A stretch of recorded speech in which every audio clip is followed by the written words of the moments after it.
Good morning. My name is Chris Guthrie. I'm the tech director at Riverbend Church. As such, I'm usually in this control room, so I probably haven't had the chance to meet you yet, but I'd love to get that chance. Also, shameless plug, if you would like to be a member of the media team, just look for a team member that has a media team t-shirt on and ask them how to get involved.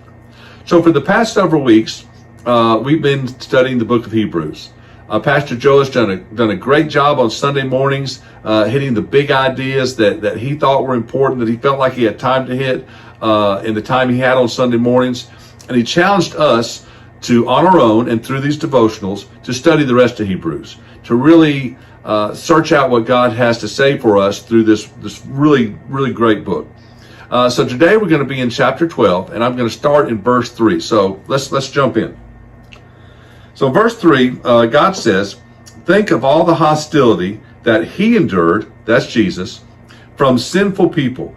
Then you won't become weary and give up. After all, you have not yet even given your lives in your struggle against sin." So God challenges us to look back at his son who died on the cross, who suffered what we can't even imagine unjustly. And that looking at what Jesus did for us, how he rose from the dead after that, will help us to not grow weary, to not give up, to not get tired. So keeping our eyes on that prize. And then he says that in verse 4, he says, well, we haven't even given our lives yet. So many Christians, so many followers did give their lives for the cause of Christ. And so we can look at where we are in this life, and what he's given us and how he's blessed us, and look to what he did for us. And when we start getting weary, when we start getting tired, that will give us strength. He goes on to talk about discipline. So this is a good bit of reading. So if you would follow along with me. And he says, starting in verse 5, "And have you forgotten the encouraging words God spoke to you as his children? He said, 'My child, don't make light of the Lord's discipline, and don't give up when he corrects you. For the Lord disciplines those he loves, and he punishes each one he accepts as his child. As you endure this divine discipline, remember that God is treating you as his own children. Who ever heard of a child who is never disciplined by his father? If God doesn't discipline you as he does all of his children, it means that you are illegitimate and not really his children at all. Since we respected our earthly fathers who disciplined us, shouldn't we submit even more to the discipline of the Father of our spirits and live forever?" Discipline's hard. Discipline is always difficult when it happens to us. But I want to think about why he disciplines us, why we go through the things we do that are discipline. And I'll be honest, I don't always know what things are discipline and what things are just consequences of my actions. But I think God wants us to learn from all of them. The best example for me is when I used to discipline my children. I didn't discipline them because I hated them or because I wanted to be mean to them. So sometimes I would discipline them when I got mad, and maybe I was a little too harsh or rash.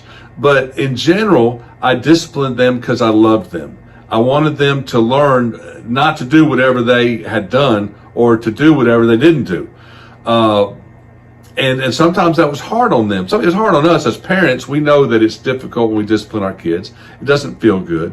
We don't get justified when we do it, but we do it because we love them. We do them because we want them to grow as young people into adults that make good decisions. And so God is kind of calling attention to that, saying, look, your father's disciplined you. How much more then should we respect him as he disciplines us, because he wants us to grow. So let's read just a little bit more. "For our earthly fathers disciplined us for a few years, doing the best they knew how. But God's discipline is always good for us, so that we might share his holiness. No discipline is ever enjoyable while it is happening. It's painful, but afterward there will be a peaceful harvest of right living for those who are trained up in this way." So again, our fathers disciplined us. We get that. That makes sense to us. Our parents, if you want to think of it that way. And so we ought to respect God as he disciplined us. And the fruits of his discipline, he says, is right living and a peaceful harvest. Peaceful harvest, I think, means we're not warring against ourselves. We're not always feeling guilty. We're not always feeling lacking. It's a peaceful blessing from the Holy Spirit when we follow God's discipline, the results of his discipline, and we start to be able to live holy like he'd like us to live. All right, let's move ahead.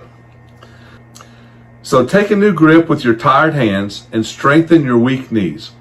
Mark out a straight path for your feet so that those who are weak and lame will not fall, but become strong. So take a new grip. So think about when you're exercising or playing a game, you're really working hard and you're getting tired, or you're watching on TV. Usually what happens is our knees get bent and our hands go to our knees because we're tired. So we're resting that way, just worn out from whatever we were doing. For me, it was playing basketball, running up and down the court, and you get really tired. So there was somebody shooting a free throw, and so your hands would go to your knees so you could rest. God's saying here, he's saying, take a new grip. You're tired and you're weary, but take a new grip. What is that new grip? Well, it's looking to Jesus. It's looking to what he did for us, and helping and letting that help us not grow weary and give up. It's looking to the discipline that's behind us, knowing that has helped us become a person that's closer to God, that's more holy. We're being sanctified. Sanctified is a big word that just means, hey, he's making us like his son. And all those things. Think about those things. Keep them in your mind and take a new grip. What is that new grip? Well, it's in the morning. Hey, I'm going to get up and I'm going to open the book of Hebrews or another book. I'm going to open the Bible and really try to let God talk to me through his word. I'm going to pray and I'm going to ask God to speak to me. I'm going to recognize who he is. I'm going to ask for forgiveness for my sins. I'm going to then just talk to him about the things in my life that I need, that I think I need, and let him speak to me through prayer. It's worshiping him through song. It's worshiping him through loving others, through doing things for other people. But I can take a new grip. I can do it right this instant. It's 7 o'clock in the morning. I can take a new grip and say, hey, for this day, I'm gonna do my best to follow what God has for me. But then, maybe you fail, which we all do. And you go to bed at night and you're thinking, boy, today wasn't a good day. Well, the next day you can take a new grip again. The example I think is the best. So I taught middle school for a long time, and we used to have field days. And the big highlight of field day, the last event, which usually determined the winner of the whole thing. We always had teams and had a champion. Was a tug of war. And you'd have 10 people on either side from 10 people from each team, and they'd say go, and they'd get that rope and they'd start pulling. Well, as soon as they get started pulling, their hands would slip a little bit. So what do? Well, they take a new grip. They move their hands, they find a better spot in the rope, they get the rope in a better part of their hands where they can really grip and really pull. And the team that was able to get a new grip, get that best grip and get all together, that's usually the team that won. And so that's the example of in the morning, just, get your hands again, just take them off the rope, and put them back on and start pulling again.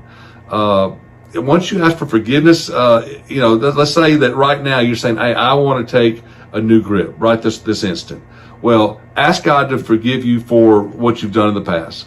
What I do is I ask him to forgive me for, the sins, which I have a lot of them. And then I ask him to forgive me for the things I didn't do. Forgive me when I was lazy and didn't pick up the word, or forgive me when I was in too big a hurry and didn't pray.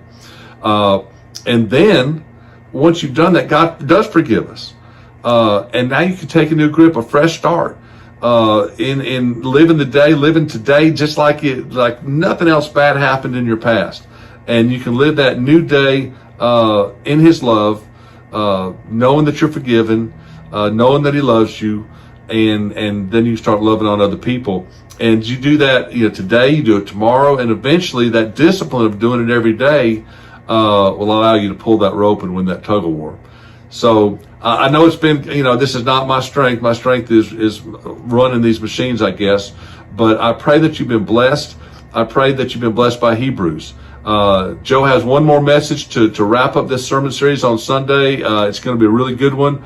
I hope that you either join us in person or online. And just know that to us at Riverbend, you matter.